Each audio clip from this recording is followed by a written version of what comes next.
Hey, I don't make a lot of video blogs anymore because, I lost all my teeth from having eating disorders over half my life, and, I just recently found out that, and I don't know how I didn't discover this sooner, because one of my really good friends is a psychiatrist and therapist, and I've studied psychiatry and psychology since I was 15, getting every book on every mental illness. I've just been fascinated with that shit for as long as I can remember. And not to mention not having teeth, well, it makes you not be able to talk right. And on top of that, I think it's one person that, posts from multiple YouTube names, the very exact same comment. You have dentures? You have dentures? I think it's pretty obvious that I don't yet. And, the thing is, I've been abused by doctors,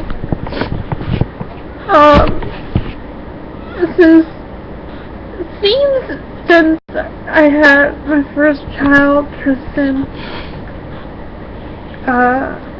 Got pregnant with him when I was 17, had him when I was 18, and they just treated me like dog shit.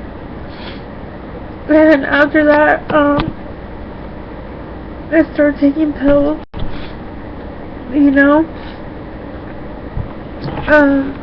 They gave them to me in the hospital, and it was the first time I'd ever taken anything like that. In fact, I remember, when I just turned 17, before I met the guy that got me pregnant, I was in a relationship with this guy, and I would call him my first love, and I had a whole bottle of Xanax in my drawer, and he was just going through my shit out of curiosity. I like to do that too, to get to know people, you know, just for fun, in front of them, of course.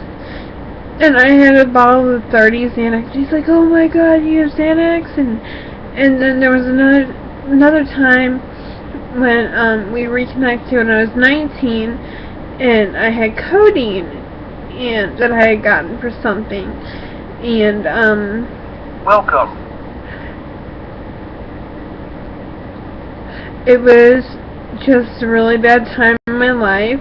You've got mail. Oh my god, you've never taken this shit? And I'm like, no, I just had it lying around, because, I got it at the aid station.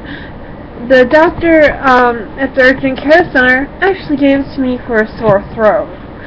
And looking back, and, thinking about how hard it is to get medication now, I can't believe that I got 20 Tylenol 3 for a sore throat. Pills. Not even cough syrup, pills. And, I guess 19, you know, I was living on my own with a 2-year-old, and I was very vulnerable, and I've always been a person who is very easily influenced, and being in my parent, my mom could have stuck up for me, but my dad, it was more up to him, because, you know, he pays bills here, and he threw me and my newborn son out, and put me in the worst trailer park ever, with the worst crime rate, didn't even do research. It was just bad.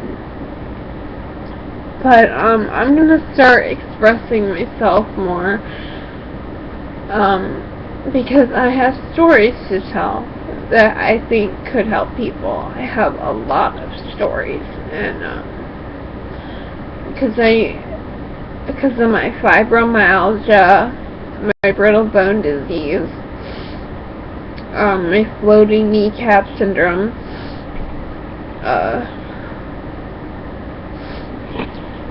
I don't really do a whole lot physically anymore, so, and physically I can't, because it's so painful,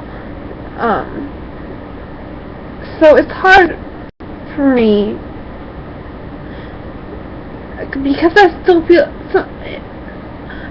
so young and so old at the same time, and because I can't do much physically anymore, it's hard for me to understand how I can have so many life experiences, but I've always had a good mind.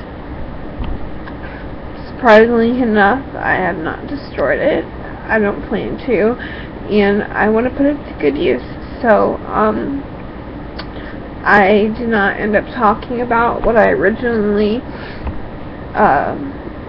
set out to talk about in this video, but I'm going to talk about it in future videos, and I just want everyone to know that I'm there for you. I think I'm really good at giving advice, and you can ask me anything. I'm not ashamed of anything. If anything, I'm proud of the things I've been through, because I'm still standing, and I've lived through so much, and I think that can inspire people who feel like they can't make it through. Willpower is an incredible thing.